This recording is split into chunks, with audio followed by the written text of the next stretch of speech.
आज मेरे पास ये देखो 3 बलून्स है और किसी में कुछ ना कुछ है, ठीक है। फटाफट फोड़ते हैं और आपको मिलेगा ये गिफ्ट, ठीक है। स्टार्ट करें।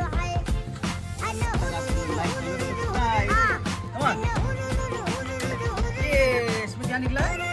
Red balloon. और इसकी बारी, इसमें भी रेड है। इसमें देखते हैं क्या निकलता है। ओह, इसमें तो कुछ नहीं निकला। तो चलो कोई बात नहीं, मेरे पास है ये 3 गिफ्ट आपके लिए।